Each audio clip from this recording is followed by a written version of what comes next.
أعوذ بالله من الشيطان الرجيم بسم الله الرحمن الرحيم إن الذين جاءوا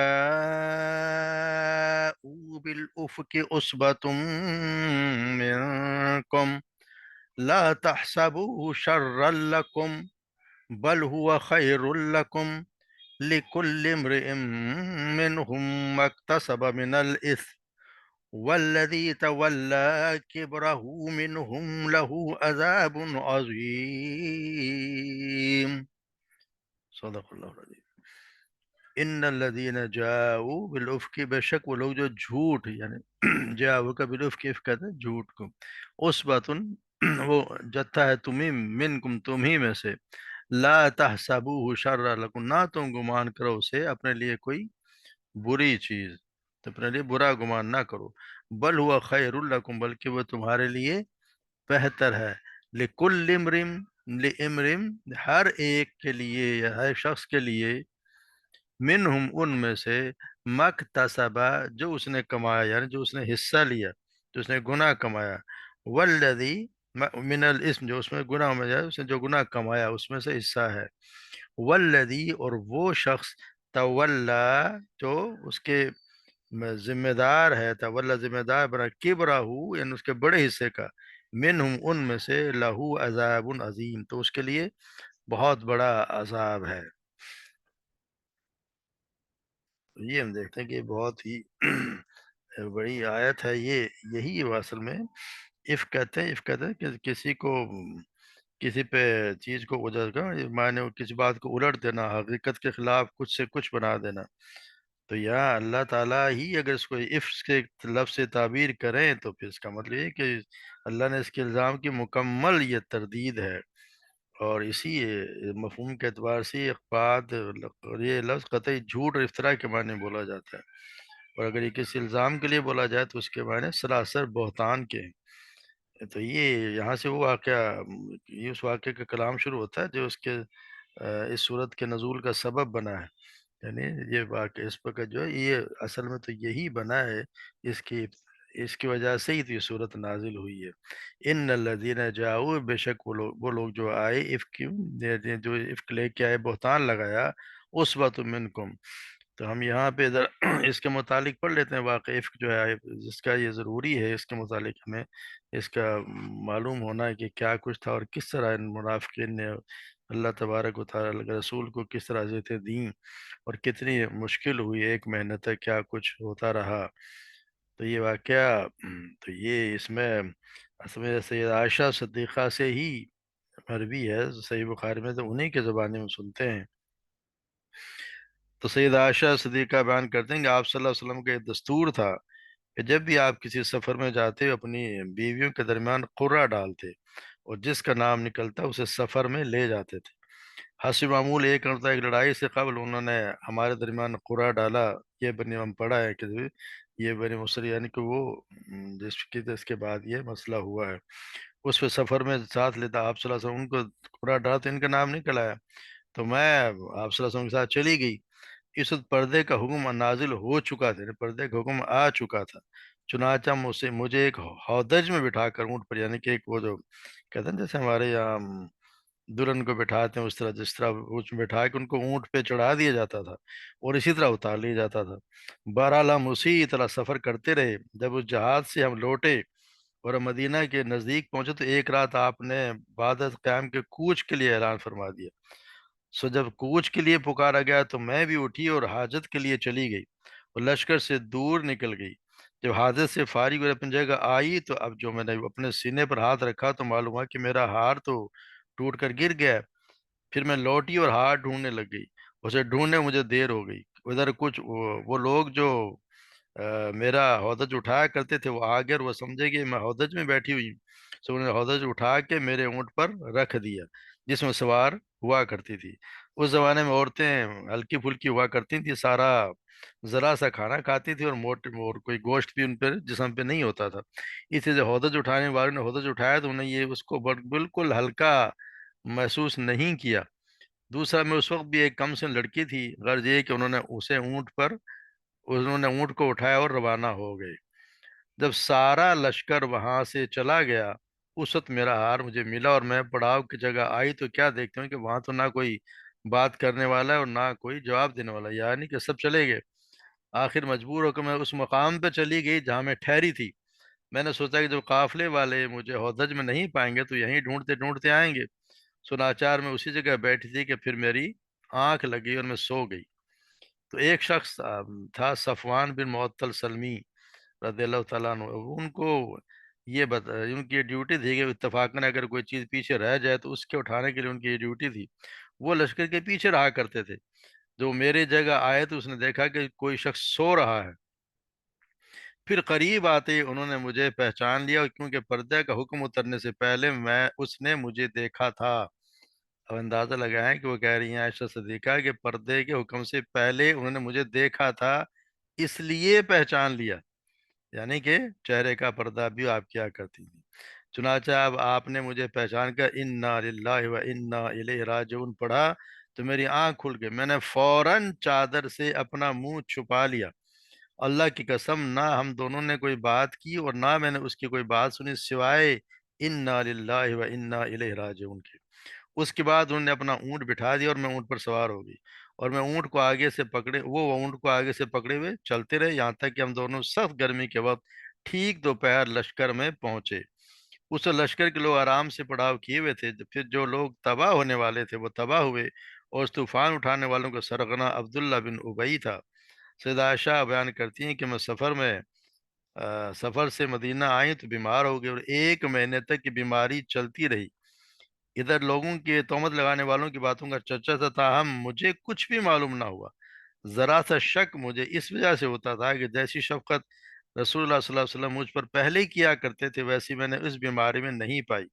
آپ اندر آ کر سلام کرتے اور صرف یہ پوچھتے کہ تمہاری طبیعت کیسی ہے، پھر واپس چلے جاتے۔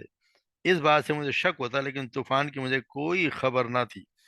جب بیماری سے ذرا صحتیاب ہوئی تو مستہ کی ماں، یہ مستہ کی ماں جو ہے آپ ابوبکر صدیق کی خالہ زاد بہن بھی ہیں، ان کے ساتھ یعنی کہ یہ کہتے ہیں کہ ہم قضاء حاجت کے لیے جایا کرتے تھے، اور ہم صرف رات ہی کو قضاء حاجت کے لیے جاتے تھے۔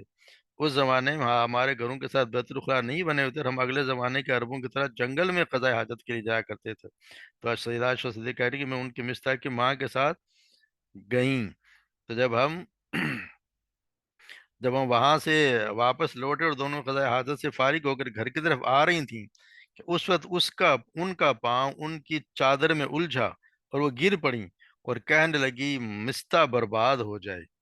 تو میں نے کہا کہ تم نے بہت بری بات کہی، مستہ تو بدر کی لڑائی میں شریک تھا اور تم اس کو برا کہتی ہو۔ تو انہوں نے کہا کہ اے لڑکی، کیا تم نے مستہ کی بات نہیں سنی؟ میں نے کہا کیا بات؟ تو جب انہوں نے سب حالات بیان کیے تو میری بیماری اور بڑھ گئی۔ جب میں گھر پہنچی تو آپ صلی اللہ علیہ وسلم میرے پاس آئے اور آپ نے سلام کیا اور پوچھا کہ آپ کی طبیعت کیسی ہے؟ میں نے عرض کی کہ اگر آپ مجھے میرے ماں باپ کے پاس جانے کی اجازت دے دیں۔ میری نیت یہ تھی کہ میں ان کے پاس جا کر اس خبر کی تصدیق کروں گی۔ میں نے آپ نے مجھے اجازت دے دی تو میں اپنے ماں باپ کے پاس چلی آئی۔ میں نے اپنی ماں سے کہا کہ ماں، یہ لوگ کیا باتیں بنا رہے ہیں؟ انہوں نے کہا کہ بیٹی، تو اتنا رنج نہ کر، اللہ کی قسم ایسا اکثر ہوتا ہے کہ جب کسی خوبصورت خاتون کی سوکنے ہوں اور شوہر اس کو چاہتا ہو تو وہ سوکنے ایسی تدبیریں کرتی ہی رہتی ہیں۔ میں نے کہا سبحان اللہ، کیا لوگ ایسی باتیں منہ سے نکال رہے ہیں؟ کہتی ہیں کہ وہ ساری رات روتے ہوئے گزری، صبح تک نہ آنسو تھمتے تھے اور نہ ہی نیند آئی، صبح کو بھی میں رو ہی رہی تھی۔ ادھر آپ صلی اللہ علیہ وسلم نے جب وہی اترنے میں دیر دیکھی، یعنی تقریباً مہینہ ہونے کو آیا تو وہی اتری نہیں، تو آپ صلی اللہ علیہ وسلم نے علی اور اسامہ بن زید رضی اللہ تعالیٰ عنہ کو بلایا، ان سے پوچھا اور اپنی بیوی کو چھوڑنے کے سلسلے میں ان سے مشورہ کیا۔ اسامہ نے آپ صلی اللہ علیہ وسلم کو وہی مشورہ دیا جو وہ جانتے تھے کہ ایسی باتوں سے پاک ہیں۔ پھر وہ یہ بھی جانتے تھے کہ آپ صلی اللہ علیہ وسلم کو ان سے کتنا تعلق کی خاطر ہے۔ انہیں عرض کی کہ اے اللہ کے رسول، وہ آپ کی بیوی ہیں اور ہم ان کو نیک سمجھتے ہیں۔ سیدنا علی رضی اللہ عنہ نے کہا کہ یا رسول اللہ، اللہ نے آپ پر عورتوں کی تنگی نہیں رکھی، اور بہت سی عورتیں ہیں، لیکن آپ ذرا بریرہ یعنی گھر میں جو کام کرنے والے ہیں اس سے پوچھیے تو سچ مچ ان کا حال بتا دے گی۔ آپ صلی اللہ علیہ وسلم نے بریرہ کو بلایا اور پوچھا، بریرہ، کیا تم نے عائشہ سے کبھی کوئی ایسی بات دیکھی ہے جس سے اس کی پاک دامنی میں شک پیدا ہو؟ بری نے کہا کہ اس ذات کی قسم جس نے آپ کو نبی بنا کر بھیجا ہے، میں نے تو کبھی کوئی بات ان میں عیب والی نہیں دیکھی۔ اتنی بات ضرور ہے کہ ابھی کم عمر لڑکی ہے، میں گھر میں آٹا گوندتی ہوں اور میں ان کو کہتی ہوں کہ ذرا دھیان رکھنا، وہ سو جاتی ہیں تو بکری آ کر آٹا کھا جاتی ہے۔ تو اس کے بعد آپ کھڑے اور اسی دن آپ نے عبداللہ بن ابئی کی شکایت کی۔ آپ ممبر پر چڑھے، فرمایا اے مسلمانوں کے گروہ، اس شخص سے میرا کون بدلہ لیتا ہے جس کی اذیت رسائی اب میرے گھر تک پہنچ گئی ہے؟ اللہ کی قسم، میں اپنی بیوی کے بارے میں سوائے خیر کی کوئی بات نہیں جانتا، اور نہ اس شخص میں جس پر تہمت لگائی گئی ہے سوائے خیر کی کوئی بات جانتا ہوں۔ پھر جب میرے گھر گیا تو وہ میرے ساتھ ہی گیا۔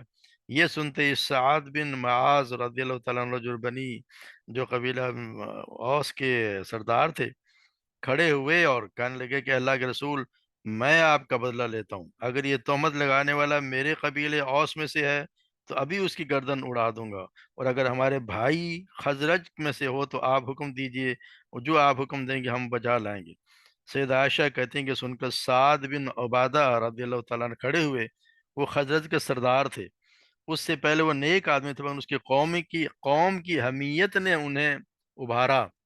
وہ سعد بن معاذ سے کہنے لگے، اللہ کی بقا کی قسم، تم غلط کہتے ہو، تم اس کو نہیں مار سکتے اور نہ اس کی قدرت رکھتے ہو۔ یہ سن کر اسید بن حذیر کھڑے ہوئے، جو سعد بن معاذ کے چچا بھائی تھے، انہیں سعد بن عبادہ سے کہا، تم جھوٹے ہو، اللہ کی بقا کی قسم، ہم ضرور اس کو قتل کر دیں گے، تم منافق اور تبھی تم منافق کی حمایت کرتے ہو۔ سید عائشہ کہتی ہیں کہ اس پر دونوں قبیلے اوس اور خزرج کے لوگ کھڑے ہو گئے اور لڑنے کے لیے تیار ہو گئے۔ آپ صلی اللہ علیہ وسلم ممبر پر کھڑے تھے، آپ انہیں خاموش کرانے لگے یہاں تک کہ وہ خاموش ہو گئے، اور رسول اللہ علیہ وسلم بھی خاموش ہو گئے۔ سیدہ عائشہ کہتی ہیں کہ میں سارا دن مسلسل روتی رہی، نہ آنسو تھمتے تھے اور نہ مجھے نیند آتی تھی، اور جب دوسری صبح ہوئی تو میرے ماں باپ بھی میرے پاس بیٹھے ہوئے تھے۔ میں 2 رات اور 1 دن سے مسلسل رو رہی تھی۔ اس عرصہ میں مجھے نہ نیند آئی اور نہ آنسو تھمتے تھے۔ والدین سوچنے لگے کہ کہیں روتے روتے میرا کلیجہ نہ پھٹ جائے۔ میرے ماں باپ بھی میرے پاس تھے اور میں رو رہی تھی کہ انصار کی ایک عورت کے اندر آنے کی اجازت مانگی، میں نے اسے اجازت دے دی اور وہ بھی میرے پاس بیٹھ کر رونے لگی۔ ہم اسی حال میں تھے کہ اتنے میں رسول اللہ صلی اللہ علیہ وسلم تشریف لائے، آپ نے سلام کیا اور بیٹھ گئے۔ حالانکہ جس دن سے مجھ پر تہمت لگائی گئی تھی اس دن سے آپ میرے پاس نہیں بیٹھے تھے۔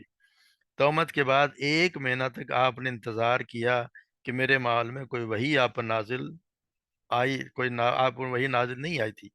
سیدنا عائشہ کہتی ہیں کہ آپ نے بیٹھ کر خطبہ پڑھا، پھر فرمایا، اما بعد، اے عائشہ، مجھے تمہاری طرف سے ایسی ایسی خبریں پہنچی ہیں، اگر تم بے گناہ ہو تو اللہ ان قریب تمہاری پاک دامنی بیان کر دے گا، اور اگر تم کسی گناہ میں آلودہ ہو گئی ہو تو اللہ سے معافی مانگو، کیونکہ بندہ اگر اپنے گناہ کا اقرار کر کے توبہ کر لے تو اللہ معاف فرما دیتا ہے۔ سیدہ عائشہ بیان کرتی ہیں کہ جب آپ صلی اللہ علیہ وسلم اپنی بات مکمل کر چکے تو اب اچانک میرے آنسو بند ہو گئے، اور ایسے بند ہو کہ پھر ایک قطرہ بھی نہ نکلا۔ میں نے اپنے والد سے کہا کہ آپ صلی اللہ علیہ وسلم کو میری طرف سے جواب دیجیے۔ انہوں نے کہا کہ اللہ کی قسم، میری سمجھ میں نہیں آتا کہ میں آپ کو کیا جواب دوں۔ پھر میں اپنی والدہ سے کہا کہ رسول اللہ صلی اللہ علیہ وسلم کی بات کا آپ جواب دیجیے۔ انہوں نے بھی یہی کہا، اللہ کی قسم، میری سمجھ میں نہیں آتا کہ میں کیا جواب دوں۔ آخر کار میں نے خود ہی کہنا شروع کیا۔ اس وقت میں ایک کم سن لڑکی تھی، قرآن بھی میں نے کوئی بہت زیادہ نہیں پڑھا تھا۔ میں نے کہا، اللہ کی قسم، آپ لوگوں نے ایک بات سنی اور وہ بات آپ لوگوں کے دل میں جم گئی اور آپ لوگوں نے اس کو سچ سمجھا ہے۔ اب اگر میں کہوں کہ میں بے گناہ ہوں اور اللہ جانتا ہے کہ میں بے گناہ ہوں تو آپ میری تصدیق نہیں کریں گے، لیکن اگر میں گناہ کا اقرار کر لوں اور اللہ جانتا ہے کہ میں اس سے پاک ہوں تو آپ تصدیق کریں گے۔ اللہ کی قسم، میرے پاس آپ لوگوں کی کوئی مثال نہیں سوائے یوسف علیہ السلام کے والد کے اس اشارت کے کہ انہوں نے کہا تھا کہ بس صبر ہی اچھا ہے، اور جو کچھ تم کر رہے ہو اس پر اللہ ہی مددگار ہے۔ یہ کہہ کر میں اپنا منہ پھیر لیا اور اپنے بستر پر لیٹ گئی۔ مجھے معلوم تھا کہ اللہ خوب جانتا ہے کہ میں بے گناہ ہوں، سو وہ ضرور میری پاک دامنی بیان کرے گا، مگر مجھے یہ گمان نہیں تھا کہ میرے بارے میں قرآن اترے گا جو قیامت تک پڑھا جائے گا، کیونکہ میں اپنی حیثیت اتنی نہیں سمجھتی تھی کہ اللہ تعالیٰ میرے بارے میں کلام کرے گا۔ مجھے تو یہ امید تھی کہ شاید آپ صلی اللہ علیہ وسلم کو میرے معاملے میں کوئی خواب دکھا دیا جائے گا جس کے ذریعے سے اللہ میری پاک دامنی ظاہر کر دے گا۔ پھر اللہ کی قسم ابھی ہم رسول اللہ صلی اللہ علیہ وسلم اپنی جگہ سے جہاں بیٹھے ہوئے تھے سرکے بھی نہ تھے، اور نہ گھر کا کوئی آدمی باہر گیا تھا کہ آپ پر وحی کا نزول شروع ہوا، اور وہی کیفیت آپ صلی اللہ علیہ وسلم طاری ہوئی جو وہی کے وقت نازل ہوا طاری ہوا کرتی تھی، یعنی آپ کو پسینہ آ گیا اور پسینہ موتیوں کی طرح آپ کے جسم اطہر پر ڈھلنے لگا، حالانکہ سردی کے دن تھے۔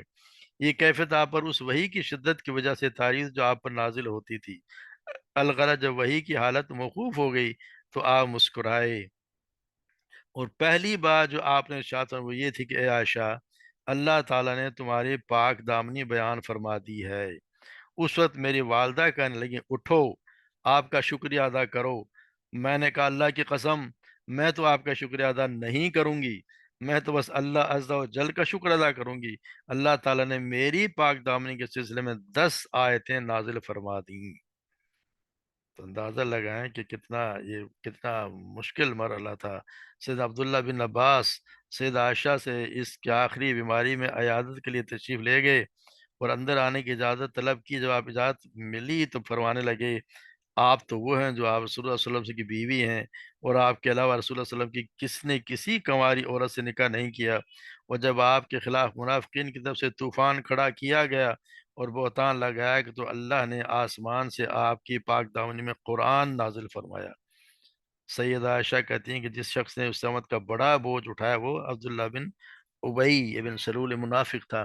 تو یہ حالات ہے جس میں یہ آیا کہ الذین، وہ اس وقت تو تم ہی میں سے تھے، کہتے ہیں کہ وہ آپ صلی اللہ نے فرمایا کہ یہ لوگ تم ہی میں سے ہے، یعنی کہ یہ جو لوگ ہیں یہ آپ کو تو کوئی اور نہیں ہے۔ اس میں کچھ لوگوں کے نام بھی آئے ہیں کہ جو افواہیں پھیلا، جیسے عبداللہ بن ابئی ہے، زید بن رفاع جو غالباً یہودی ایک تھا، اس کا منافق کا بیٹا ہے۔ مسلمانوں میں 3 جو تھے وہ تھے مستہ بن اثاثہ، حسان بن ثابت جو شاعر ہیں، اور حمنہ بنت جیش، یہ زینب بن جیش کی بھی آپ صلی اللہ علیہ وسلم کی جو بیوی تھی ان کی بہن تھی۔ ان میں سے پہلے 2 تو منافق اور باقی 3 مومن تھے جو غلطی اور کمزوری سے اس فتنے میں پڑ گئے۔ اس کے سوا جو لوگ بھی اس گناہ میں کوئی تھوڑے بہت شریک ہوں گے تو ان کا کوئی خاص ذکر نہیں ہے۔ تو مطلب یہ ہے کہ یہ لوگ تھے، تو یہ یہاں پھر یہ فرمایا گیا کہ یہ آپ ہی کے اندر کا ایک ٹولہ ہے، اس واقعے کو اپنے حق میں شر نہ سمجھو بلکہ یہ بھی تمہارے لیے خیر ہے۔ مطلب یہ کہ ہم بتایا ہی گیا کہ گھبرائے نہیں، منافقین نے تو اپنی دانش میں بہت بڑے زور کا داوار کیا تھا، مگر انشاءاللہ وہ انہی پر الٹا پڑے گا اور تمہارے لیے مفید ثابت ہوگا۔ جیسے کہ ہم پہلے بات کر چکے ہیں، منافقین نے یہ شوشہ اس لیے چھوڑا تھا کہ مسلمانوں کو اس میدان میں شکست دیں جو ان کے اصل میں یعنی کہ جو برتری تھی اس میں اصل میدان تھا، یعنی اخلاق جس میں وہ بہت زیادہ برتر تھے، اس کی وجہ سے ہر میدان میں اپنے حریفوں سے بازی لے جایا کرتے تھے۔ لیکن اللہ تعالیٰ نے ان کو پھر بھی اس موقع سے مسلمانوں کو سبب خیر بنا دیا۔ ایک طرف تو آپ دیکھتے ہیں آپ صلی اللہ علیہ وسلم نے، دوسری طرف حضرت ابوبکر صدیق نے، ان کے خاندان والوں، تیسری طرف تمام عالم جو اہل ایمان تھے جو ترجمہ اختیار کیا، اور اس کی بات یہ آیا ہو گئی کہ یہ لوگ برائی سے کس قدر پاک ہیں، کیسے انصاف پسند، کس درجہ کریم النفس واقع ہوئے ہیں۔ آپ صلی اللہ علیہ وسلم اگر کہتے تو کوئی بھی ان کو اشارہ کوئی گردن تو اڑانے کے لیے کافی تھے، مگر سب کچھ آپ نے 1 مہینہ تک برداشت کیا، اور جب اللہ کا حکم آ گیا تو صرف ان 3 مسلمانوں کو جن پر قذف کا جرم ثابت تھا حد لگوائی، منافقین کو پھر بھی کچھ نہ کہا۔ تو سیدنا ابوبکر صدیق اپنے رشتہ دار جس کی گھر کی وہ کفالت بھی فرمایا کرتے تھے، یہ مستہ ان کا من ہوتا ہے کہ خالہ جان بہن کا بیٹا تھا جس کی ساری کفالت بھی ابوبکر صدیق کیا کرتے تھے، وہ کس طرح ان کی بیٹی پر الزامہ لگاتا رہا، مگر اللہ کے اس نیک بندے نے اس پر بھی نہ کوئی برادری کا تعلق منقطع کیا، نہ اس کے خاندان کی مدد ہی بند کی۔ ہم آگے پڑھیں گے، اس بارے میں بھی آئے گا۔ ازواج مطہرات کا حال یہ تھا کہ ان میں سے کسی نے بھی اپنی شوکن کی بدنامی میں ذرہ برابر حصہ نہ لیا، بلکہ کسی نے ان پر ادنا درجے میں بھی اپنی رضا اور پسند کا کم از کم قبولیت کے اظہار تک نہ کیا۔ حتیٰ کہ سیدہ زینب کی سگی بہن حمنہ بن جہشم جس کو قذف کی وہ جرم بھی ثابت، اس کو کوڑے لگے، وہ انہی کی خاطر ان کے سوکن کو بدنام کر رہی تھی، مگر خود انہوں نے سوکن کے حق میں کلمہ خیر ہی کہا۔ سید عائشہ نے اپنی روایت کہتی ہیں کہ ازواج کہ رسول اللہ صلی اللہ علیہ وسلم کے ازواج میں سب سے زیادہ زینب ہی سے میرا مقابلہ رہتا تھا، مگر واقعی کے سلسلے میں جب آپ صلی اللہ علیہ وسلم نے ان سے پوچھا کہ عائشہ کے متعلق تم کیا جانتی ہو؟ تو انہوں نے کہا کہ یا رسول اللہ، اللہ کی قسم میں ان کے اندر بھلائی کے سوا اور کچھ نہیں جانتی۔ اور خود ہم دیکھتے ہیں کہ سید عائشہ صدیقہ کی اپنی شرافت نفس کا یہ حال ہے کہ سید حسان بن ثابت نے انہیں بدنام کرنے میں نمایاں حصہ لیا، مگر وہ ہمیشہ ان کے ساتھ عزت اور تواضع ہی سے پیش آتی رہیں۔ لوگوں نے یاد دلایا کہ یہ تو وہ شخص ہے جس نے آپ کو بدنام کیا تھا۔ تو یہ جو آپ دیکھ کر بند بند کر دیا کرتے تھے کہ یہ وہ شخص ہے جو دشمن اسلام شورا کو آپ صلی اللہ علیہ وسلم اس کے اسلام کی طرف سے منہ جوڑ جواب کیا کرتا تھا۔ تو یہ تھا ان لوگوں کا حال جن کے اس معاملے سے براہ راست تعلق تھا۔ اور عام مسلمانوں کی پاکیزہ نفس کا اندازہ ہم اس واقعے سے لگا سکتے ہیں کہ سیدنا ابو ایوب انصاری سے ان کی بیوی نے جب ان افواہوں کا ذکر کیا تو وہ کہنے لگے، ایوب کی ماں، اگر تو عائشہ کی جگہ اس موقع پر ہوتی تو کیا ایسا فعل کرتی؟ وہ بولی، اللہ کی قسم یہ حرکت ہرگز نہ کرتی۔ تو سیدنا ابو ایوب انصاری نے کہا کہ تو عائشہ تو تجھ سے بد درجہ بہتر ہے، وہ تو بہت بہتر ہے تم سے۔ اور میں کہتا ہوں کہ اگر صفوان کی جگہ میں ہوتا تو اس طرح کا خیال تک نہ کر سکتا تھا۔ صفوان تو مجھ سے اچھا مسلمان ہے۔ تو یہ ہوا یا کیا کرنا، نتیجہ یہ ہوا کہ منافقین جو چاہتے تھے، نتیجہ تو اس کے بالکل برعکس نکلا، اور مسلمانوں کا اخلاقی برتری یا فوقیت پہلے سے بہت زیادہ نمایاں ہو گئی۔ پھر ایک خیر کا پہلو یہ بھی ہے کہ اس میں واقع اسلام کے قوانین اور اس کی وجہ سے قوانین بنائے گئے، اور یہ اللہ تبارک و تعالیٰ نے اتاری صورت، اس میں بہت سے قوانین آ گئے، ہم دیکھیں گے، ہم پڑھیں گے کس طرح اللہ نے احکامات بھیج دیے۔ اور پھر یہ پتہ چلا کہ اس میں یہ بھی خیر کا پہلو ہے کہ تمام مسلمانوں کو اچھی طرح یہ بات معلوم ہو گئی کہ آپ صلی اللہ علیہ وسلم غیب دان نہیں ہے، ان کو غیب کا علم نہیں ہے، جو کچھ اللہ بتاتا ہے وہی کچھ جانتے ہیں، اس کے سوا آپ کے پاس علم اتنا ہی ہے جو کچھ اتنا ایک انسان کا ہو سکتا ہے۔ ایک مہینہ تک آپ صلی اللہ علیہ وسلم سید عائشہ کے معاملے میں سخت پریشان رہے، کبھی خادمہ سے پوچھتے ہیں، کبھی ازواج مطہرات سے، کبھی سیدنا علی سے، کبھی اسامہ سے۔ آخر کار عائشہ صدیقہ سے فرمایا تو یہ فرمایا کہ اگر تم نے گناہ کیا تو توبہ کرو، اور نہیں تو تم امید ہے کہ اللہ تمہاری بے گناہ ثابت کر دے گا۔ اگر آپ عالم الغیب ہوتے تو یہ پریشانی اور یہ پوچھ گچھ تو تلقین تو کیوں کی جاتی؟ اب جب اللہ نے وحی کے ذریعے سے حقیقت بتا دی تو آپ کو وہ علم حاصل ہو گیا جو مہینے بھر تک نہ حاصل ہو سکا۔ تو اس سے پتہ چلتا ہے کہ مسلمانوں کو اس غلو اور مبالغے سے بچانے کا بھی اللہ نے ایک انتظام فرمایا، جس میں عقیدت کا اندھا دوش عام طور پر اپنے پیشوں کے مال میں لوگوں کو مبتلا کر دیتا ہے، اور آج کل ہمارے یہاں بہت زیادہ ہے، مگر ان کو اگر اللہ سمجھ دے دے تو پھر سمجھ دے، یہ بھی دیکھ لیں کہ کیوں اتنا ایک مہینے تک یہ کتنا مسئلہ ہوتا رہا، اور مگر نہ سوچے تو پھر کوئی سوچ نہیں۔ پھر یہاں یہ بھی بتایا گیا منہم، اس نے اتنا ہی بڑا جس نے جتنا حصہ لیا اس نے اتنا ہی بڑا گناہ سمیٹا۔ تو یہ عبداللہ بن ابئی ہے جس کا الزام اصل مصنف اور فتنے کا اصل بانی تو یہ تھا۔ بعض روایات میں سیدنا حسان بن ثابت کو غلطی سے اس آیت کا مصداق بتا دیا گیا، مگر یہ ہے کہ حضرت حسان کی کمزوری اس سے زیادہ کچھ نہ تھی کہ وہ منافقوں کے فتنے میں آ گئے۔ تو اس میں اس لیے کہتے ہیں کہ یہ ان کا بھی نام دے دیتے ہیں، مگر ایسا ہے نہیں، کیونکہ سیدہ عائشہ صدیقہ کہتی ہیں کہ